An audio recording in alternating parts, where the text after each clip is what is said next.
Kalau saya buat perencanaan untuk PAD, 89 bisa naik jadi 300 Pak. Ketika saya katakan target, saya tunjukkan caranya dah. Jadi saya tidak hanya menyampaikan ini target, tapi saya tunjukkan juga caranya. Dari 89 kita naikkan jadi 300. Idenya udah, cara yang menyelesaikan kan udah itu Pak Wabu. Cuma masalahnya kan selalu ya. Antara Wabu dengan Bupati ini harmonisasinya sering terganggu ini. Ini adalah proses daripada hidup kita. Iya. Apapun kondisinya kita nikmati. Ya kalau terjadi dinamika, ada sedikit gejolak-gejolak hubungan antara bupati dengan wakil bupati, ya biasa saja karena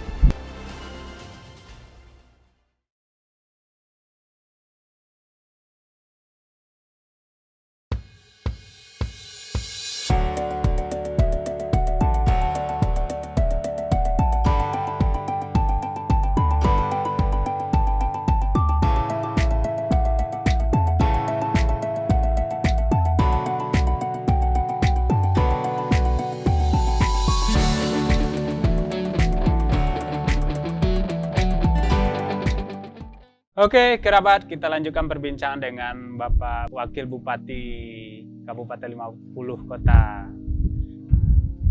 Pak Wabu, tadi kita udah berbincang panjang ya tentang latar, background, terjun ke politik gitu kan. Sekarang sudah berada di pemerintahan. Ya. Apa bedanya rasanya? Apa yang Bapak Wabu rasakan ketika beda dengan berada dunia bisnis dah ya. Iya. Dia ada persamaan tapi lebih banyak perbedaan. Perbedaan ya. Kalau bisnis kita hanya memikirkan kelompok kecil kita saja. Kita tidak perlu terlalu banyak berpikir tentang perasaan orang begini begitu dan sebagainya, tidak perlu. Yeah. Tapi ketika kita ada dalam dunia politik, kerumitannya itu mungkin 7 kali lipat. Karena kita menjaga perasaan orang. Kita menjaga agar tidak terjadi sentimen negatif, agar tidak berkurang kepercayaan kepada kita misalnya. Dan dalam dunia politik itu memang sudah menjadi sesuatu yang biasa, terjadi sikut menyikut. Tapi itu kan pemerintahan, nggak ada politiknya lagi. Sama saja. Sama saja. Bahkan ya. mungkin lebih tajam ya. Lebih tajam. Jadi sikut menyikut, memijak kawan sendiri agar kita bisa naik. Hal seperti itu sudah menjadi semacam budaya. Nah, itulah yang beratnya. Ketika kita tidak memiliki daya tahan dan masuk ke dalam dunia politik, mungkin tidak akan lama kita bertahan. Jadi memang harus punya daya tahan yang kuat. Yang kuat ya. Apapun kondisinya. Ya. Oke. Untuk tahun atau taruhlah sampai tahun 2024, apa program-program strategis yang direncanakan oleh Kabupaten 50 Kota? Kami sudah mengesahkan RPJMD, di mana RPJMD ini merupakan turunan daripada janji-janji politik kami selama kampanye. Yeah. Ada 5 agenda prioritas daerah kita. Yang pertama, pembangunan sumber daya manusia, tapi ini konsentrasinya lebih kepada pembangunan agama. Kita ingin melahirkan ribuan generasi penghafal Al-Quran setiap tahun dari 50 kota. Kemudian agenda prioritas yang kedua itu adalah percepatan pembangunan sektor pertanian. Ada pertanian itu sendiri, perikanan dan peternakan. Konsentrasinya itu banyak kepada pembukaan 20.000 hektar lahan tidur untuk program swasembada jagung pakan. Itu lahan itu milik masyarakat berarti? Ulayat rata-rata. Program ini lahir karena 50 kota ini merupakan sentra penghasil telur ya. dan daging ayam. Kita defisit jagung setiap hari sekitar 700 ton. Defisit jagung setiap hari. mengalir uang dari 50 kota ini lebih dari 2 triliun setiap tahun hanya untuk membeli jagung pakan. Kita lebih besar dari APBD-nya ya. Lebih besar dari APBD kita. Kita beli ke Sumatera Utara, Sumatera Selatan, Lampung. Nah, kalau kita buka 20.000 hektar lahan tidur ini, maka semua produksinya itu akan terserap oleh industri domestik kita. Nah, makanya sangat rugi kalau kita setiap tahun membeli ke daerah-daerah tetangga. Pada sisi lain, kita punya APL di 50 kota ini 152.000 hektar. Jadi 20.000 itu jumlah yang masih sedikit dari total luas lahan kita. Kita punya lahannya pada satu sisi, kita punya marketnya pada sisi lain. Jadi pemerintah ingin hubungkan ini. Kemudian yang ketiga, agenda prioritas daerah adalah percepatan pembangunan pariwisata. Kita punya destinasi itu lebih dari 300. Hidden. Dia punya potensi cukup bagus, tapi belum dikenal dunia luar. Banyak sekali. Belum terkelola. Belum terkelola. Terjamah saja sebagian belum, apalagi terkelola. Apalagi terkelola. Nah, kita secara letak geografis juga sangat diuntungkan. Kita berada persis di tengah-tengah Pulau Sumatera. 50 kota juga pintu gerbang daripada Riau, di mana ekonominya sangat baik. Ada juga perencanaan trase jalan tol di 50 kota. Dan semua faktor-faktor ini akan sangat mendukung program-program percepatan pembangunan pariwisata. Kemudian agenda prioritas yang keempat adalah percepatan pembangunan infrastruktur. Kita punya ruas jalan yang sangat panjang. Luas 50 kota ini 3.354 km. Dengan luas panjang yang panjang. Nagari 79. Dengan kondisi jalan sebagian rusak. Nah, ini yang kita mau lakukan percepatan. Yang kelima adalah percepatan pembangunan kawasan ibu kota. Kita punya ibu kota Sari Lama, tapi tidak seperti ibu kota. Nah, kita ingin menghadirkan kebanggaan bagi warga 50 kota. Kita punya ibu kota, kita ingin bangun itu. Itu udah 5 agenda prioritas kita. Pertanyaannya, apakah supporting dari APBD kita cukup? Sangat tidak cukup. Kita cukup. punya APBD lebih kurang 1,3 triliun. Belanja rutin dan belanja yang diarahkan setelah kita satukan, maka tersisa lebih kurang 50 miliar untuk percepatan 5 agenda prioritas tadi. 50 miliar? 50 miliar. Banyak sebab. Misalnya karena faktor COVID ada juga.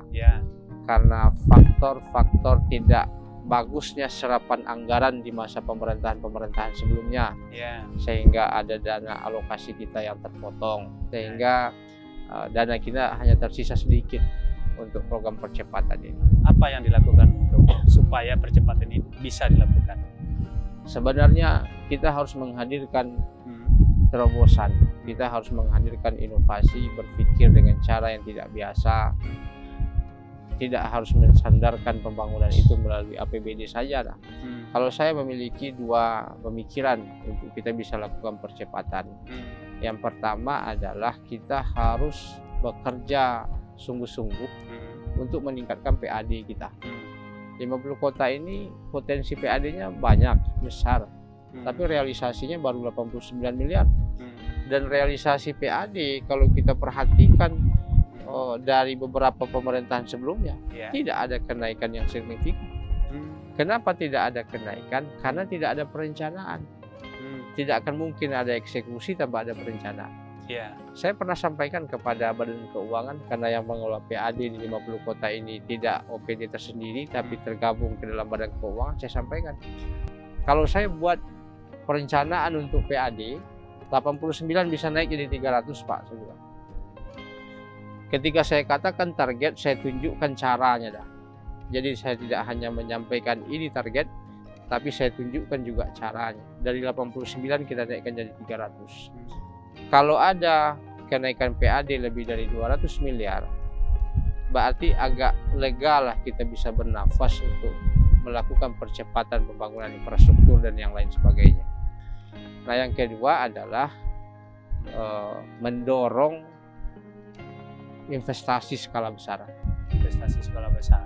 Contoh, membangun 20.000 hektar lahan tidur tidak mungkin dengan APBD. Tidak ada uangnya. Nah, itu sangat mungkin dengan investasi. Investasi swasta. Tapi saya punya pemikiran juga tentang investasi, dan kita tidak akan buka keran begitu saja, tapi akan ada filternya.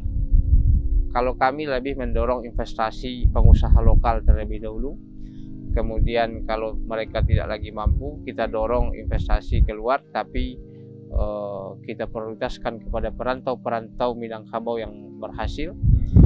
Tidak juga tercover oleh itu, baru kita buka keran. Sehingga investasi itu dinikmati oleh rakyat kita sendiri, baik itu investornya maupun penerima manfaat semuanya. Kalau lobby ke kementerian bagaimana? Tidak menjadi 5 bagian? bulan pertama memerintah itu ada 4 menteri yang kita ajak datang ke 50 kota, dan insya Allah kunjungan kerja menteri itu kan diikuti dengan dukungan anggaran. Ya. Mereka tidak akan datang untuk jalan-jalan, tidak, dengan tapi tangan kosong, tidak. Mereka datang dengan dukungan anggaran.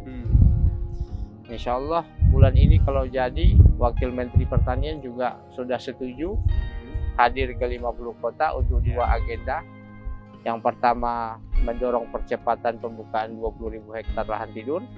Yang kedua, membuat kesepakatan kerjasama mengelola BPTU Padang Mengatas itu sebagai salah satu destinasi pariwisata. Kalau sekarang itu tidak ada manfaat untuk 50 kota, kasarnya. Sedikit mungkin ada, tapi tidak signifikan. Ya. Mereka punya pembibitan mungkin ribuan ekor jumlahnya, tapi itu didistribusi ke seluruh provinsi di Indonesia. Tidak ada kekhususan untuk 50 kota, padahal terletak di dalam wilayah kekuasaan kita. Makanya kita punya inisiatif, kita harus mendapatkan pendapatan dari keberadaan objek itu. Caranya adalah dengan membuat kerjasama pengelolaan pariwisata. Gitu dah. Idenya udah, cara yang menyelesaikan kan udah itu, Pak Wabub. Cuma masalahnya kan selalu ya. Antara Wabub dengan Bupati ini harmonisasinya sering terganggu ini. Kalau kita bagaimana mengantisipasinya itu kan 50 kota ini dengar juga lagi-lagi hebohnya kan. Kalau saya berpikir sederhana, ini adalah proses daripada hidup kita. Apapun kondisinya kita nikmati. Ya, kalau terjadi dinamika, ada sedikit gejolak-gejolak hubungan antara bupati dan wakil bupati, ya biasa saja, karena kita berbeda. Kita disatukan karena kepentingan politik, pemikiran kita dari awalnya sudah berbeda, ya jadi kalau kita berbeda melihat satu persoalan, ya kita anggap biasa saja. Jadi saja, saya juga tidak terlalu ambil pusing juga dah.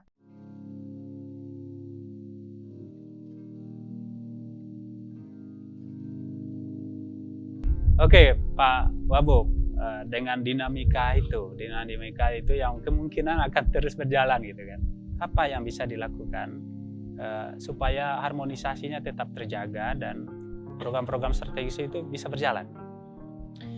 Ya, kalau saya secara pribadi berpikir yang penting masing-masing kita menjalankan tugas sesuai undang-undang saja. Saya kalau beliau perintahkan tentu kita akan kerjakan. Kalau tidak ada pendelegasian, ya berarti sepenuhnya menjadi tanggung jawab beliau. Kalau saya secara pribadi lebih saat ini mendorong agar ada investasi dalam jumlah lebih besar masuk ke 50 kota.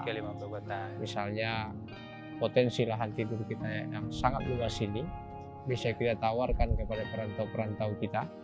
Kemudian mereka berinvestasi dengan membuka perkebunan jagung, di mana produksinya akan diserap oleh market lokal kita. Fokus saya ke situ. Setelah itu biarkan masyarakat menilai ya. Yang penting komitmen dan kesepakatan terus berjalan dan jangan ada dusta di antara kita. Mungkin seperti itu. Oke, Pak Wabub, terima kasih atas bincang-bincangnya. Semoga bermanfaat apa yang kita bincangkan. Terima kasih, Darudi. Terima kasih banyak. Assalamualaikum. Waalaikumsalam.